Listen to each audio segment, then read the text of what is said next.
Today we're thinking again about diligence and a firm foundation. Welcome to another look into the life and message of Elizabeth Elliot. She called us to a higher standard. As our series continues, we'll hear from family, friends, and others influenced by her life and message. A welcome. Thanks for joining us today. Well, we're wrapping up our short series on the subject of diligence today. We'll be hearing from one of Elizabeth's brothers, Tom Howard, as he talks about laughter, composure, and accents. Elizabeth loved hymns, and today we look at two of the great hymns of the faith, How Firm a Foundation, and Crown Him with Many Crowns. That coming a little bit later. But first, think about your work done for God. Now, work that's godly work, done for Him, does that include digging a trench and then filling it up again? Recognizing God's control over our lives and over this world. Also, looking at Mary and Martha. You identify more with which one of those two biblical ladies? Think about that with us today. Here's part 4 of Diligence, being employed by Christ. You are loved with an everlasting love. That's what the Bible says. And underneath are the everlasting arms. This is your friend, Elizabeth Elliot, talking with you one more time on the subject of diligence. We were talking yesterday about that amazing man, Walter Ciszek, who was put into a Russian concentration camp, a labor camp, and had to work in bitter cold with very little food, very little clothing. And he saw this as work actually done for God, even when he was being asked to dig a trench and then fill it up again, or break stones and carry them up a hill and carry them back down again. Stupid, meaningless work, almost satanically designed to break a man's spirit. And Walter Ciszek came out of that prison camp strong and shining for God, because in every situation of his life, he recognized that God was in control and that absolutely no second cause could ever prevent him from doing the will of God. And I do believe that. No human being except yourself can ever prevent you from doing the will of God. It is always possible to do the will of God. And we're thinking particularly this week about doing it diligently, not half-heartedly, but earnestly, wholeheartedly, carefully. Now, why should we do our work diligently? Well, for the simple reason that it's for God. Suppose the Queen of England were coming to visit your house. You would clean that house more diligently, probably, than you've ever cleaned it in your life. Why? Well, because of who it is that's coming. Whatever you do, put your whole heart and soul into it, as into work done for the Lord, and not merely for men, knowing that your real reward, a heavenly one, will come from the Lord, since you are actually employed by the Lord Christ, and not just by your earthly master. I'm reading from a different translation than the one I gave you, but it's the same passage. It's Colossians 3:23 and 24, if you want to look it up, and you might want to copy out those 5 words, employed by the Lord Christ. Will that make a difference in the way you iron that shirt? Will that make a difference in the way you work in that machine shop, or drive that truck, or do whatever prisoners are required to do, or work at a desk in an office, or teach a class, or sit in an old folks' home? You know, there's something for every one of us to do, and it is always possible to do the will of God. I remember hearing Johnny Erickson tell about a friend of hers who was even more paralyzed than Johnny, and that friend works. She prays all day long. She has a big prayer list up on the wall beside her. She can't move a muscle except her eyes, but she can read that prayer list. Why should we do our work diligently? Well, number 1, because we love God. Number 2, because we accept our work as a gift from Him. Number 3, because we offer it to Him first and foremost, not merely to the boss, or to my husband, or my children, or the people at church, or the PTA, or the bloodmobile. We offer it to God. We are actually employed by the Lord Christ. Do it as work done for the Lord, not merely for men, knowing that your real reward, a heavenly one, will come from the Lord, since you are actually employed by the Lord Christ, and not just by your earthly master. But don't forget, you're also employed by an earthly master, and what he tells you to do, you must do. He is the authority that God has put over you, and in serving him, you're serving God. Have you ever thought of it that way?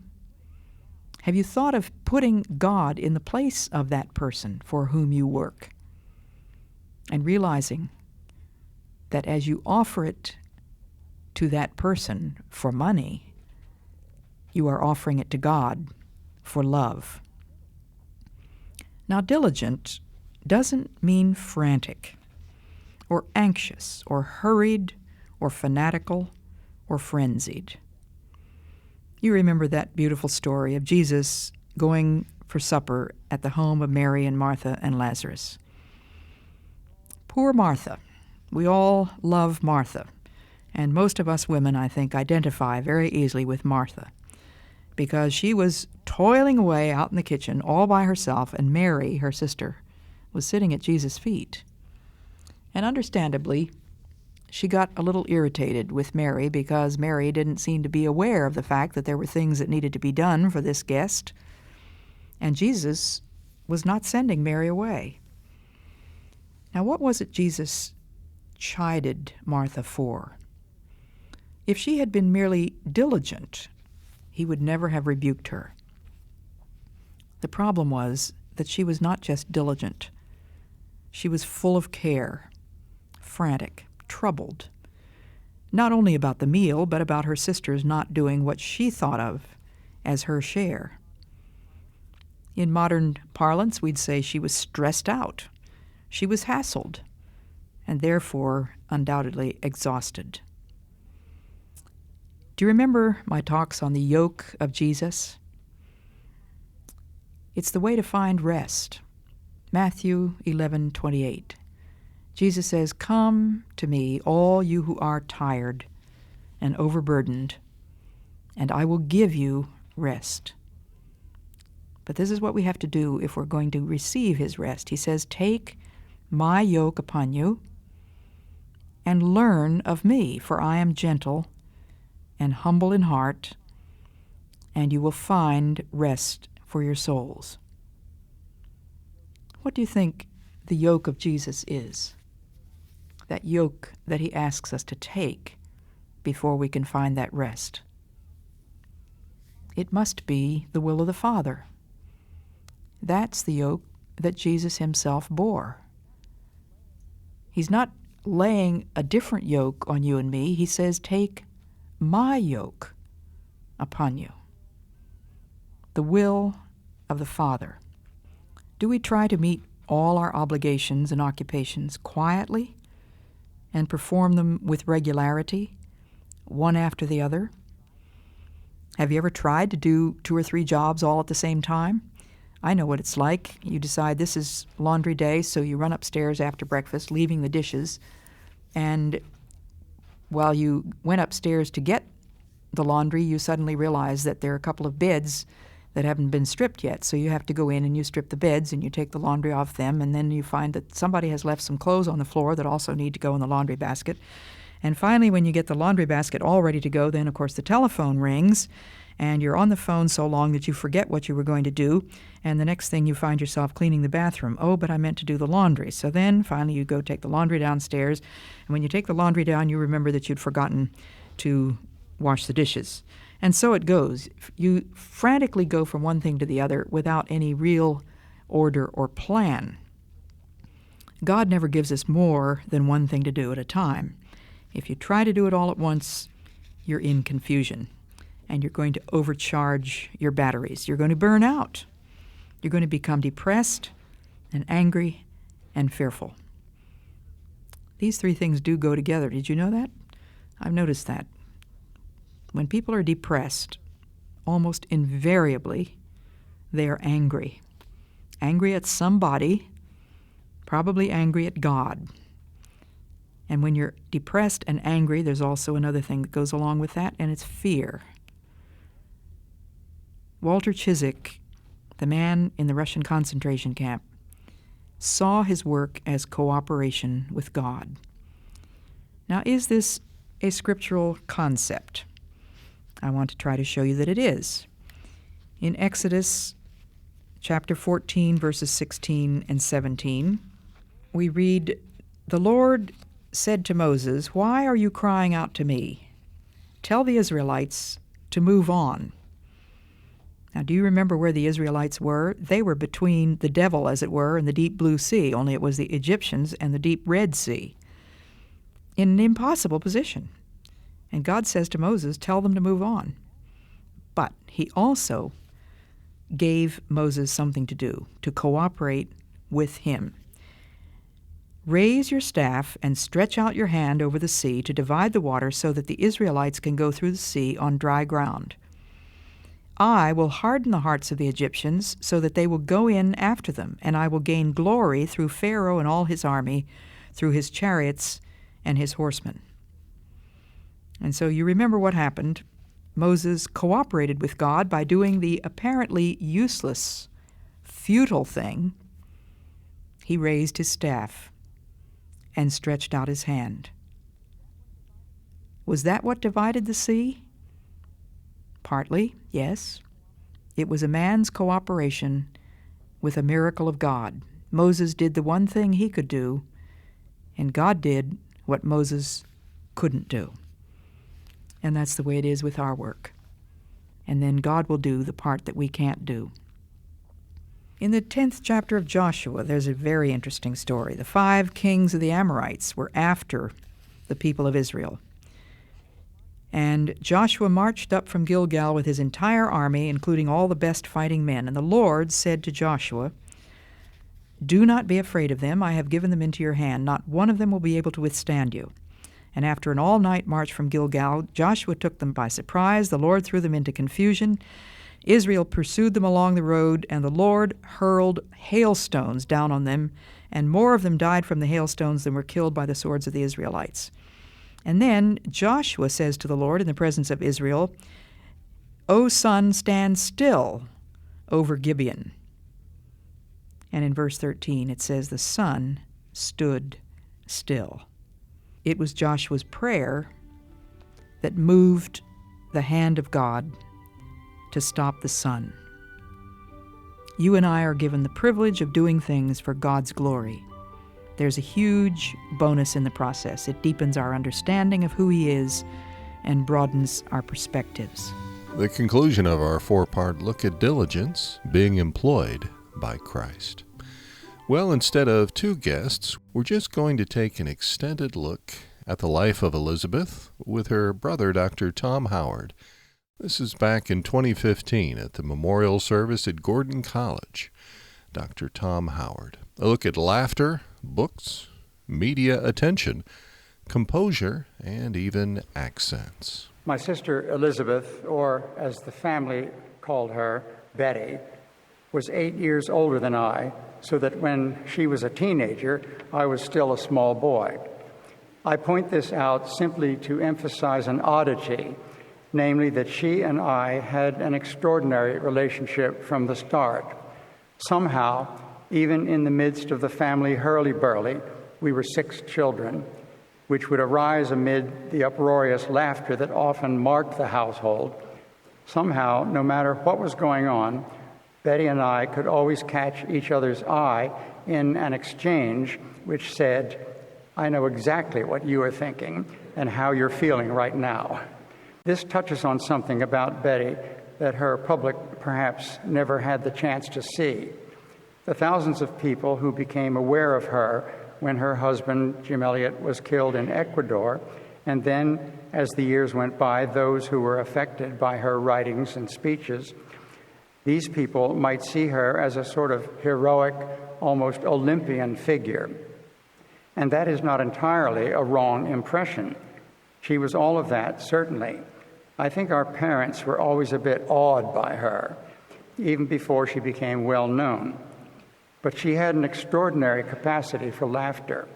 She would laugh loudly and helplessly, for example, over our father's tales of the pratfalls that seemed to bedevil his footsteps, and at our oldest brother Phil, who was an irrepressible mimic, especially of Scottish or Norwegian or Philadelphia accents. She laughed at sheer wit, certain writers like Joyce Grenfell and Cornelia Otis Skinner. She laughed at radio comedians, and she laughed at the general drollery that marked our family life. I should add here that she herself was an irrepressible mimic, regaling us all with her imitations of remarks that she might hear at the grocer's or on the street or wherever people gathered. She especially liked regional accents, the local South Jersey twang or the Yankee argot that we heard every summer in Franconia, New Hampshire. Over the years, she came increasingly to look to me to tell her what to read. While she was still in Ecuador after Jim's death, I'd send her books by Kierkegaard or Paul Tillich, Dostoevsky, John Updike, Francois Sagan, and so forth. And as time went on, the works of Cardinal Newman and the Russian Orthodox theologians Alexander Schmemann and Kallistos Ware. Of the spiritual writers from the evangelical wing of Protestantism, I would guess that Amy Carmichael would be very near the top of her list. Interestingly enough, she came gradually and I would say inexorably to find rest for her soul in the Eucharistic liturgy of the ancient church.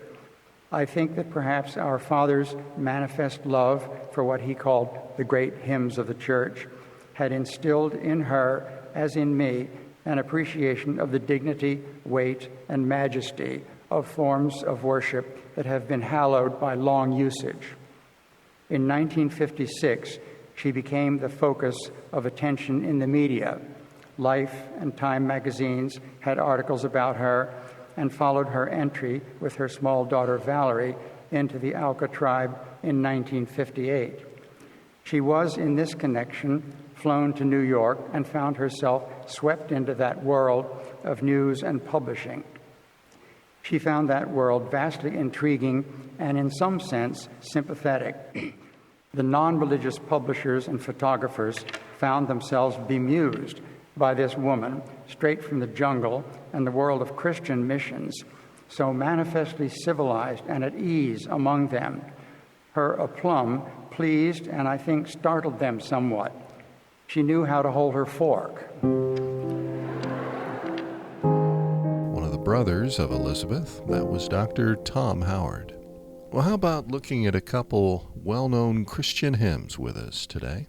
Have you ever found yourself confused? In fact, you're about to break under the stress and give up.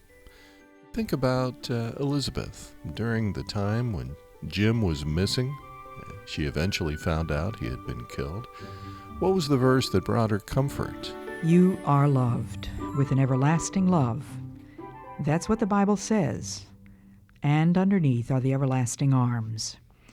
This is your friend Elizabeth Elliot, talking again today about some of my favorite hymns, the hymns that have been the foundation of my life.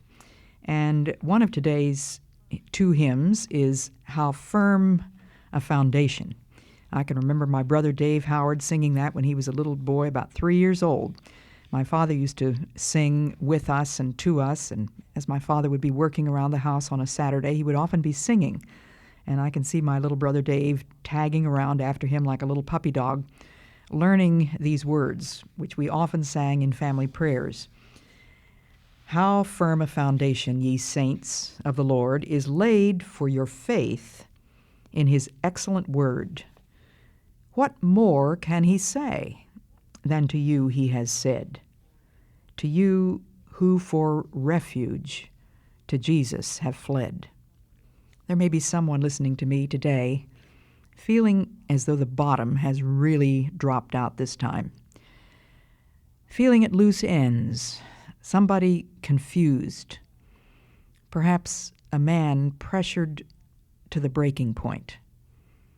pressured by business, pressured by a difficult marriage, pressured by the responsibility of a family, and the apparent impossibility of providing for them as you wish you could.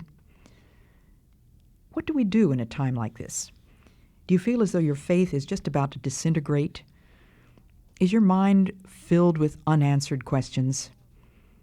Well, here's a powerful hymn for you to learn, and if you can just get your hands on a good old hymn book, just study these words.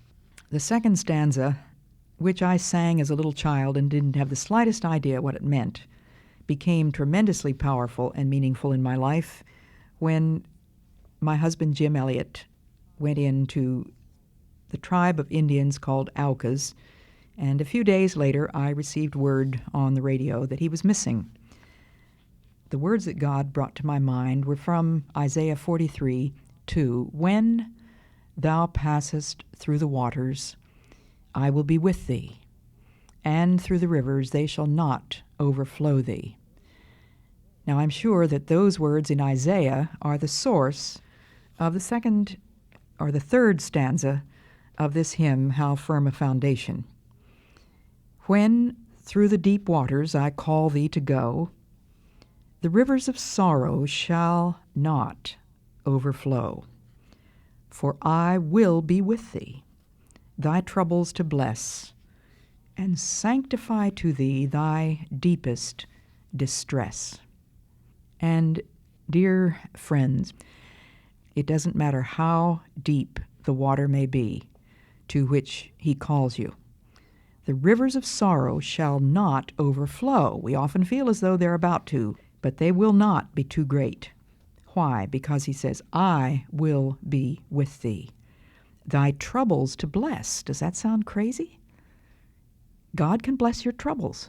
He absolutely can. And the last line of that stanza says, and sanctify to thee thy deepest distress.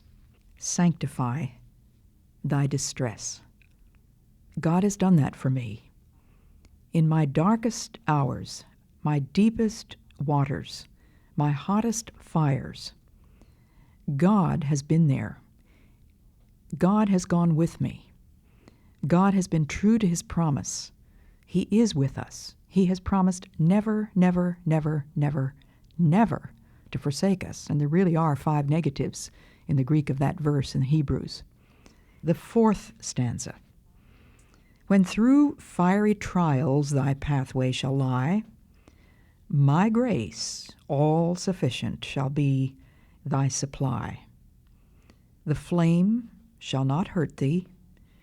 I only design thy dross to consume, and thy gold to refine. And I'm sure that the hymn writer must have had in mind that passage in 1 Peter 1. If gold has to pass through the fire in order to be purified, so does our faith. So God is refining us when through fiery trials our pathway shall lie. And he has promised also the words that Paul writes in 2 Corinthians 12, my grace is all you need. And the hymn writer puts it, my grace all sufficient shall be thy supply. The flame shall not hurt thee. I only design thy dross to consume, and thy gold to refine. And the last stanza has been like a strong tower into which I have run again and again when I've been in trouble. The soul that on Jesus hath leaned for repose, I will not desert to his foes. That soul, though all hell should endeavor to shake, I'll never, no, never, no, never forsake. And then, by contrast with this hymn about deep trials, there's a wonderful hymn of praise that I'm sure many of you are familiar with. Crown him with many crowns, the Lamb upon his throne. Hark how the heavenly anthem drowns all music but its own. Awake, my soul, and sing of him who died for thee, and hail him as thy matchless King through all eternity. Now that's a good hymn to start the day with, because most of us need to take ourselves by the scruff of the neck and say, "Awake, my soul." But don't just awake and stagger, stumbling and scowling into the bathroom and look at yourself in the mirror, but try this: "Awake, my soul, and sing of him who died for thee." I love that. And then there's a stanza that doesn't occur in most of the hymn books, unfortunately. You know, hymn books keep cutting things out and changing things around and generally mutilating things, and it's too bad because the hymn writers always had a progression in mind, and stanza 1 led logically to stanza 2, and stanza 2 to stanza 3, and so on. So when you chop out the second one or the fourth one or the seventh one, you're chopping out a very important segment of the meaning of the hymn. This hymn, "Crown Him with Many Crowns," was written by Matthew Bridges, I believe in the 19th century. The second stanza: "Crown him the Lord of life, who triumphed o'er the grave, and rose victorious in the strife for those he came to save. His glories now we sing, who died and rose on high, who died eternal life to bring, and lives that death may die." Have you ever thought about the fact that Jesus Christ lives in order that death may die? And death is going to die one of these days. You can depend upon it. He is the death of death and hell's destruction. And a stanza that has been cut out of the hymn book that I have in front of me here, but one of my favorites, says this: "Crown him the Son of God before the worlds began. And ye who tread where he hath trod, crown him the Son of Man, who every grief hath known that wrings the human breast, and takes and bears them for his own, that all in him may rest." Now I realize that the words of some of these old hymns are a little bit hard for the modern ear to take in, especially when you just hear them read aloud on the radio and you don't have the hymn book in front of you. So I want to repeat that favorite stanza of mine from the hymn "Crown Him with Many Crowns" and see if it doesn't have something that has a direct word for your heart and your need today. Crown him the Son of God before the worlds began. In other words, he was the Son of God from the beginning of time. He is the only begotten Son. He is one of the three persons of the Trinity, and he existed before all worlds began. He was not created. He was begotten as the Son of God. We're speaking, of course, of Jesus Christ. Crown him the Son of God before the worlds began. And you who tread where he hath trod, crown him the Son of Man, who every grief hath known that wrings the human breast. So in other words, if you are treading the pathway of grief or suffering or pain or sorrow or pressure of any kind, you are, in fact, treading the path that Jesus Christ trod, the pathway of pain. You who tread where he hath trod, crown him the Son of Man. Remember that he was a man. Remember that he was tempted in all points exactly as you and I are. Crown him the Son of Man, who every grief hath known that wrings, and that's W-R-I-N-G-S, just as you wring out a dishcloth. Who every grief hath known that wrings the human breast, and takes and bears them for his own, that all in him may rest. And may you today surrender to him whatever grief you know, and let him take and bear that grief for his own, so that you in him may rest. And you who don't know him, will you just simply come to him in prayer and say, Lord, I don't know you, but I want to. Show me yourself. Help me to yield myself to you. Look at two hymns today, How Firm a Foundation and Crown Him with Many Crowns. Earlier this year, KW wrote, "Elizabeth has shown me over and over to trust and obey our Lord. She has committed to the truth and not swayed by culture and even her own feelings when confronted with what she knew about God. She was content." Letha writes, "Every young person who is serious about following Jesus would benefit from listening to Elizabeth Elliot." That's from audible.com. Well, thank you for listening to our Elizabeth Elliot podcast. And as our time comes to an end, let me thank you for letting us come into your home, your office, maybe along with you as you took a walk. On behalf of the Elizabeth Elliot Foundation, in cooperation with the Bible Broadcasting Network, let me invite you to check out all the resources at elizabethelliot.org. elizabethelliot.org. More talks, Gateway to Joy programs, and other resources. Until next time, may God remind you every day you're loved with an everlasting love. Underneath are those everlasting arms.